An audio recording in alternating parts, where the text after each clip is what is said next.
किसने सोचा होगा कि समुद्र की गहराइयों में एक अत्यंत विकसित सभ्यता छिपी हुई है। वे केवल हाथ हिलाकर समुद्री कचरे से एक पूरे शहर को तबाह कर सकते हैं, लेकिन इंसानों के भीतर गहराई तक जमी हुई डर की भावना उन्हें तुरंत कार्रवाई करने से रोकती है। जल जाति को नष्ट करने की एक योजना जोरों पर है। दोनों पक्षों की बातचीत समाप्त होने से पहले ही जल जाति ने समुद्र की सबसे गहरी जगह पर दूसरे दौर की बातचीत का प्रस्ताव रखा। हालांकि मानव इतिहास की सबसे उन्नत पनडुब्बी भी उस गहराई के केवल आधे हिस्से तक ही जा सकती है। सौभाग्य से जल जाति ने सुरक्षा के नाम पर स्वयं हस्तक्षेप करने और वार्ता दल को सही स्थान तक पहुंचाने पर सहमति दे दी। फिर भी बकली के मन में शंकाएं बनी रहीं, क्योंकि वह तैरना तक ठीक से नहीं जानता था। लेकिन वाटर डेमन स्वैट की ओर से जल जाति ने विशेष रूप से बकली को चुना। मानवता के भविष्य के लिए उसे यह कठिन मिशन स्वीकार करना पड़ा। अब उसके पास बस यही रास्ता था कि वह पागलों की तरह डाइविंग प्रशिक्षण करे। उसकी हालत देखकर किसी को भी शक हो सकता था कि वह किस तरह के जीवन मरण के मिशन पर जा रहा है। रवाना होने के दिन एक विशेष पनडुब्बी में मानवता के भाग्य का प्रतिनिधित्व करने वाली टीम इकट्ठा हुई। बकली के अलावा काले कमांडर भी था और एक भारतीय प्रतिनिधि भी, जिसके चयन का तरीका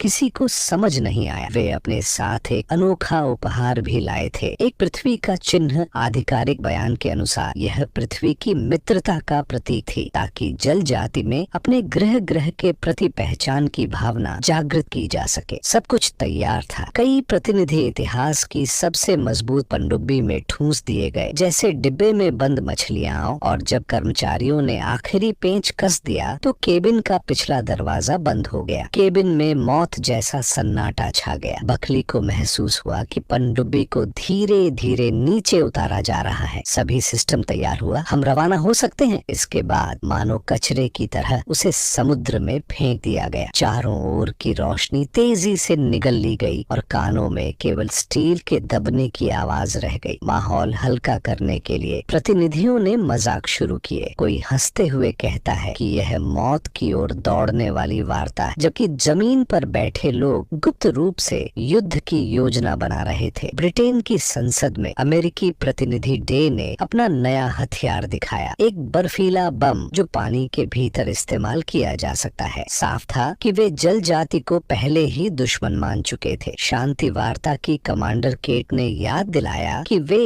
युद्ध विराम पर बातचीत कर रहे हैं और इस समय कूटनीति पर ध्यान देना चाहिए। लेकिन वहाँ मौजूद अधिकांश शक्तिशाली लोग बल प्रयोग के पक्ष में थे, क्योंकि उनके अनुसार पृथ्वी का मालिक केवल एक ही हो सकता है। कई परिवारों की आर्थिक किस्मत विमान उद्योग पर निर्भर थी और वे डरते थे कि जल जाति इसे काट देगी, इसलिए वे पूरी मानवता को जोखिम में डालने को तैयार थे। हर कोई अपनी बात कह रहा था, लेकिन लगता था कि शांति वार्ता की नेता केट की आवाज कमजोर पड़ रही है। इस क्षण मानव स्वार्थ और लालच पूरी तरह उजागर हो गए। 5 प्रजातियों के भाग्य का फैसला करने वाली यह बातचीत शुरू होने से पहले ही गहरी साजिश में घिर चुकी थी। इसी समय पनडुब्बी जोर से कांपी और संकेत मिला कि वे समुद्र तल से 25,000 मीटर नीचे पहुंच चुके हैं। यह रोमांस सागर की वह गहराई थी जहां इंसान कभी नहीं पहुंचे थे। लोगों को सांस लेने तक का मौका नहीं मिला कि उन्होंने महसूस किया कि पनडुब्बी को किसी अज्ञात शक्ति ने खींच लिया है। यह निश्चित ही जलजाति की चाल थी। दूसरों के हाथ में अपनी किस्मत होने का एहसास बेहद घुटन भरा था। कंपन रुकते ही केबिन का बड़ा दरवाजा खुल गया, लेकिन पानी अंदर नहीं आया। बाहर निकलने पर उन्होंने देखा कि अथाह समुद्र को एक चमकती रोशनी ने रोक रखा है। दीवारें और छत मानो सांस ले रही हो। यह जल जाति की ऐसी जैविक तकनीक थी जिसे इंसान समझ भी नहीं सकता। सभी के स्तब्ध रहने के बीच एक साफ आवाज गूंजी, स्वागत है। स्वाट जल जाति का प्रतिनिधि सामने आया। उसने सभी के ऑक्सीजन मास्क उतारने की कोशिश की। जब कोई नहीं हिला तो वह बकली के सामने रुकी और खुद उसका हेलमेट उतार दिया। बकली हैरान रह गया कि यहाँ की हवा जमीन जितनी ही ताजा थी। दूसरों ने भी यही महसूस किया और जल जाति की तकनीक से एक बार फिर चकित हो गए। स्वाट मानव प्रतिनिधियों को भीतर ले गया और बताया कि जल जाति वास्तव में एक समुद्री खानाबदोश सभ्यता है, जिसके भीतर कड़े स्तर विभाजन है। बकली ध्यान से सुन रहा था कि अचानक अचानक उसने मुड़कर देखा, उसके सभी साथी गायब थे। छोटे से स्थान में अब केवल वही और स्वाट बचे थे। माहौल अजीब हो गया। स्वाट ने बकली को थाम लिया और बकली ने अपने जीवन में पहली बार ऐसी गर्माहट महसूस की। उसका दिल तेज धड़कने लगा, विचार पानी की तरह बहने लगे। स्वाट मानो सब कुछ देख सकती थी। उसने बकली के भीतर शांति की गहरी इच्छा साफ महसूस की और कहा, तुम और मैं बदलाव ला सकते हैं, हमारी प्रजातियों के बीच के संघर्ष को खत्म कर सकते हैं। लेकिन यह पल ज्यादा देर नहीं टिका और तभी काला कमांडर वहां आ गया। स्वाट का चेहरा ठंडा पड़ गया। थोड़ी देर बाद वे एक विशाल सभागार में पहुंचे जहां बहुत सारे रहस्यमय जल योद्धा चुपचाप खड़े थे। उधर केट को अचानक एक आपात कॉल मिली। उच्च स्तरीय कॉल्स की निगरानी में एक शब्द बार बार दोहराया जाने वाला शब्द मिला। इससे पहले कि केट और पूछ पाती, उसके सिर पर एक लाल निशान उभरा। सौभाग्य से बॉडीगार्ड ने तुरंत केट को गिरा दिया। उसी समय समुद्र के नीचे वार्ताकारों ने स्वाट के सामने शांति का प्रतीक रखी। तभी बकली ने उस पृथ्वी के प्रतीक के भीतर फैलती लाल रोशनी देखी। उसने चिल्लाया और उसे आगे धकेल दिया और एक भयानक विस्फोट ने पूरे स्थान को चीर डाला। सेना हमला करने ही वाली थी कि स्वाट ने बकली को पकड़कर समुद्र की ओर छलांग लगा दी। हजारों मील दूर जमीन पर भी एक भयानक साजिश सामने आ चुकी थी। केट ने टीवी पर एक आधिकारिक बयान देखा जिसमें स्वाट ठंडे स्वर में कह रही थी कि वह मानव राजनयिकों का मांस अपने वंश को खिलाएगा और समुद्र को पूरी तरह बंद कर देगा। इस बीच स्वाट बकली के साथ समुद्र की ओर लौट रहा था, लेकिन उन्हें हेलीकॉप्टर ने देख लिया। वापस लौटने के बाद बकली ने संयुक्त राष्ट्र को सच्चाई बताई, लेकिन उसकी बात तूफान पैदा नहीं कर सकी। स्वाट को एक धातु के टैंक में बंद कर दिया गया, मानो वह कोई जानवर हो। उसे ले जाने वाला ड्राइवर बकली का पुराना परिचित दोस्त था। बकली का दिल टूट गया। उसने मौका देखकर चाबी चुराई, ट्रक चलाया, टैंक को समुद्र में धकेला और खुद भी कूद गया। उसी पल मानवता का नायक बकली दुनिया का सबसे बड़ा गद्दार बन गया। दोनों ओर से पीछा होता रहा। फिर स्वाट ने फुसफुसाकर कहा, हमें छिपना चाहिए। ठंडे समुद्र की तुलना में उसे जमीन की गर्माहट ज्यादा पसंद थी। जल जाति के समाज में न परिवार है न प्रेम। वह इंसानों की भावनाओं से ईर्ष्या करती थी। दोनों के शरीर धीरे धीरे एक दूसरे के और करीब आ रहे थे और स्वाट ने महसूस किया कि बकली की धड़कन तेज हो रही है। जब उसने पहले समुद्र के बारे में सोचा था तब भी सामने वाले की यही प्रतिक्रिया थी। अगले ही पल स्वाट ने पहल करते हुए उसे किस कर लिया। खिड़की के बाहर की रोशनी अभी तक घूम रही थी। सैनिकों की तलाश जारी थी, लेकिन इस गर्म इमारत के भीतर दोनों के बीच एक नजदीकी बढ़ रही थी। दोनों के भविष्य के लिए बकली ने वेल्स के पहाड़ी इलाके में भागने की योजना बनाई। वहाँ वह पीछा करने वालों से बच सकता था। साथ ही वहाँ स्वाट के लिए भी पर्याप्त पानी और सांस लेने की जगह थी। लेकिन एक अपराधी की पहचान होने के कारण वह ऐसा सीधे नहीं कर सकता था। बकली ने एक राहगीर का फोन छीनकर तोड़ दिया और रात का फायदा उठाते हुए चुपचाप अपनी बेटी को फोन किया ताकि वह उसकी पत्नी की कार लेकर बाहर निकल सके। बकली को लगा था कि उसने पूरी सावधानी बरती है, लेकिन उसे नहीं पता था कि उसकी पत्नी और बेटी पर 24 घंटे खड़ी निगरानी रखी जा रही थी और वे उसी पार्किंग स्थल पर उसका इंतजार कर रहे थे जहां उसे स्वाट को लाना था। तभी उसे अपनी पत्नी की घबराई हुई आवाज सुनाई दी। उसी समय पुलिस मौके पर पहुंच गई और अंधेरे में घात लगाए बैठे सैनिक भी सक्रिय हो गए। चारों दिशाओं से दोनों को सैनिकों ने घेर लिया। ये सैनिक अलग अलग गुटों में बटे हुए थे। एक तरफ के सैनिक और दूसरी तरफ के सैनिक। पहला गुट केट के नेतृत्व वाली संयुक्त राष्ट्र की विशेष टुकड़ी थी जो स्वाट को जिंदा पकड़ना चाहती थी ताकि दोनों जातियों के बीच समझौते की गुंजाइश बनी रहे। दूसरी तरफ जल जाति के ईगल जनरल की टुकड़ी थी जिसने साफ कहा था कि उसे केवल एक लाश चाहिए ताकि अध्ययन किया जा सके। स्वाट को लेकर दोनों पक्ष पीछे हटने को तैयार नहीं थे। जैसे ही माहौल बेहद तनावपूर्ण हो गया, स्वाट ने चिल्लाया और उसकी आवाज मानो आत्मा को चीर देने वाली थी। वहाँ मौजूद सभी लोग दर्द से कराह उठे और अपने कान ढक लिए। इसी अफरा तफरी के बीच उसने प्रेम से बकली की ओर देखा, फिर मुड़ी और पुल से नीचे कूद गई। यहीं पर the war between the land and the C